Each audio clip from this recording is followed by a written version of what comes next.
자, 핫이슈 인터뷰 시간입니다. 각 지자체를 통해서 그 에너지 취약계층에게 난방비를 지원하는 에너지 바우처 사업 접수가 시작된 가운데 매년 미사용액이 늘어나고 있는 것으로 확인됐다고 합니다. 국회 산업통상자원 중소벤처기업위원회 소속 더불어민주당 부평갑 이성만 의원이 이 부분에 대한 문제를 제기했는데요. 자, 연결을 좀 해서 자세한 이야기 나눠보도록 하죠. 자, 이성만 의원님 안녕하세요. 예, 안녕하세요. 이성만입니다. 네, 반갑습니다. 어떻게 잘 지내고 계시죠?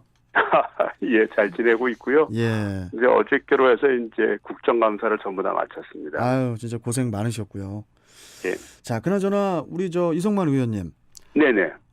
이 각 지자체를 통해서 에너지 취약계층에게 난방비를 지원하는 그 에너지 바우처 사업 접수가 시작된 가운데 예예. 이 매년 그 미이용액이 늘어나고 있는 것으로 확인되었다고 하는데요.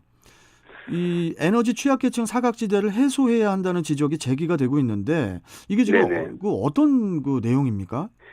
그러니까 이제 매년 그 에너지 없이는 사실 겨울을 나기가 어렵지 않습니까? 예, 예. 그래서 이제 에너지 바우처라는 제도를 통해서 에너지를 지원해 주는데 예. 2017년도 기준으로 해서 약 예산을 510억을 세웠습니다. 그리고 2019년도에는 이제 699억, 약 700억을 세웠는데, 예. 근데 미사용액이 2017년도에는 50억이었던 것이 예. 작년도에는 132억으로 늘었습니다. 아, 그러니까 그 퍼센트- 돈이 사용을 안 한 거네요? 그렇죠. 그러니까 미사용 비율이 당초 2017년도에는 10%였던 것이 예, 예. 작년도에는 약 20%로 늘어난 겁니다. 근데 그 내용을 가만히 살펴보니까 예. 그 1인 노인 가구 같은 경우에는 이 노인분들이 잘 모르지 않습니까? 이런 분들의 신청을 잘 안 해갖고 이분들의 미사용의 약 44억, 즉 34%를 차지하고 있습니다. 그래서 실질적으로 이분들이 이제 그 가구 내용이 이제 장애인이라든지 노인이라든지 이런 분들로 집중돼 있다 보니까 예. 이분들이 이런 제도를 잘 인지하지 못해서 신청하지 못한 경우가 사실 주류를 이루고 있고요. 예, 예. 그래서 이를 빨리 해소해서 전체 바우처 제도를 확대함과 아울러 지급이 보다 원활히 할 수 있도록 보다 합리적인 시스템이 갖춰져야 한다는 점을 지적을 했습니다. 일단 우리 이성만 의원님, 예예. 이 용어 정리부터 좀 해야 될 것 같은데요. 예예. 에너지 바우처. 그러니까 이제 에너지야 뭐 에너지라고 우리가 알고 있고 그렇죠. 전기, 바우처, 가스 예. 뭐 다 이렇게 보시면 됩니다. 바우처라는 것은 이제 이용권을 얘기하는 거잖아요. 그렇죠. 쿠폰을 주는 겁니다. 예. 그러니까 무료로 사용할 수 있는. 이 에너지 이용권을 뭐 누구나 받을 수 있는 거는 아니죠. 뭐 지원 그렇죠. 예, 기준이 예. 있습니까? 지원 기준이? 예, 기준이 있는데 두 예. 가지를 충족을 해야 돼요. 하나는 소득과 또 하나는 가구원 특성입니다. 그래서 소득은 국민기초생활보장법에 따른 생계급여 또는 의료급여 수급자에 해당해야만 받을 수 있고요. 예, 예, 예. 동시에 가구원 특성은 노인 또 영유아가 있거나 또는 장애인이 있거나 중증 희귀 질환자, 한부모 가족 등이 여기에 해당이 됩니다.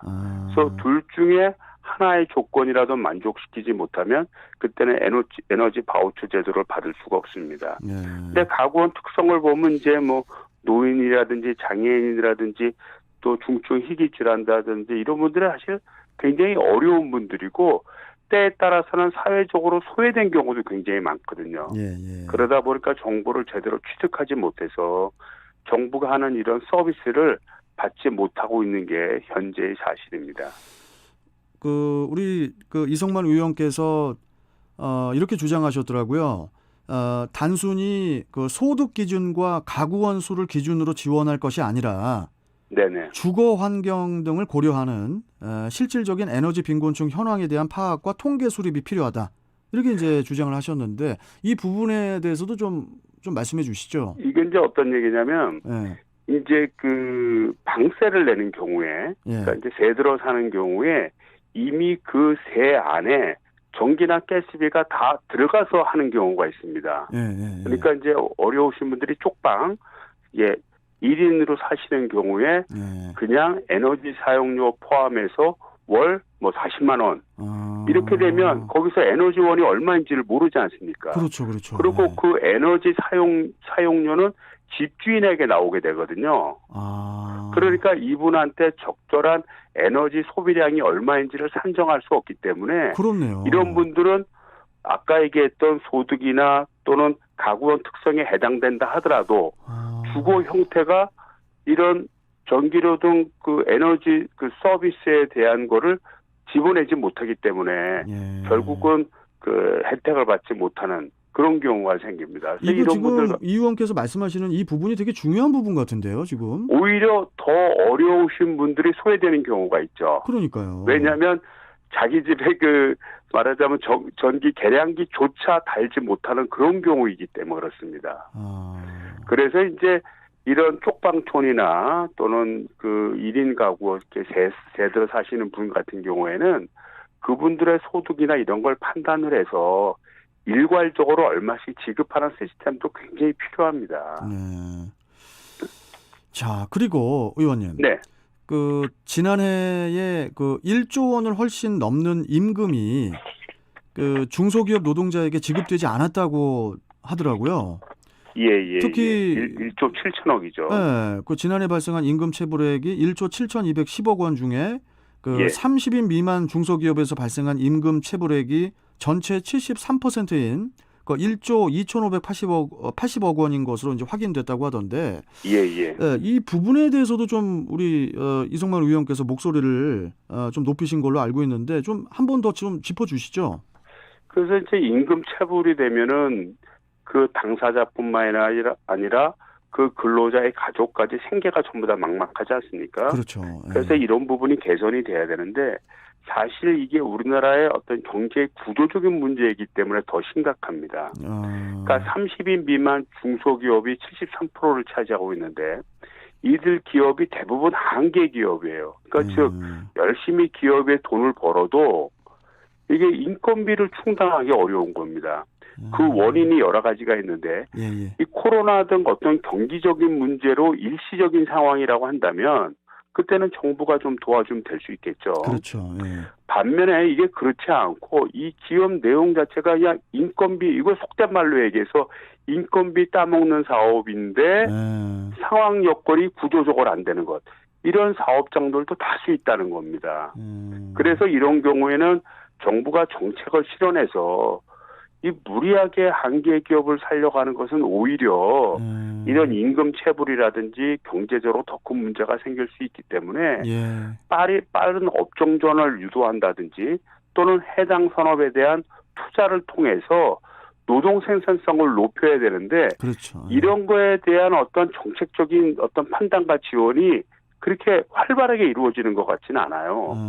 그래서 정부가 좀 더 특히 중소기업부가 또 새로 생기지 않았습니까? 작년도에. 그러니까 중소기업부가 이런 통계를 뽑고 국가 정책적으로 중소기업 정책을 보다 근본적인 시스템을 바꿀 필요가 있다. 이렇게 좀 제안하고 있습니다. 참 여하튼 그 에너지 복지 체계의 효율화라든지 그리고 네네. 임금 체불 관련해서 네네. 의원님 말씀처럼 좀 더 탄탄한 제도 마련이 필요하다고 보여지고요. 우리 이성만 의원께서 좀 더 앞장서서 좀 잘 좀 추진 좀 해주셨으면 좋겠습니다. 하여튼 뭐 저는 이제 요 분야를 계속해서 연구할 거고요. 그리고 특히 이제 우리 임금 체불 문제 이거를 낳게 하는 우리 중소기업의 어려운 현실 이런 구조를 탈피하는 데 최선의 노력을 다하도록 하겠습니다. 알겠습니다. 그 국감 끝나고 좀 쉬셔야 되는데 좀 또 달리셔야겠네요. 아무튼 감사드리고요. 자, 그러면 저희는 또 다른 사안으로 또 뵙도록 하겠습니다. 고맙습니다, 의원님. 감사합니다. 네. 자, 지금까지 더불어민주당 부평갑 이성만 의원과 함께 이야기 나눠봤습니다.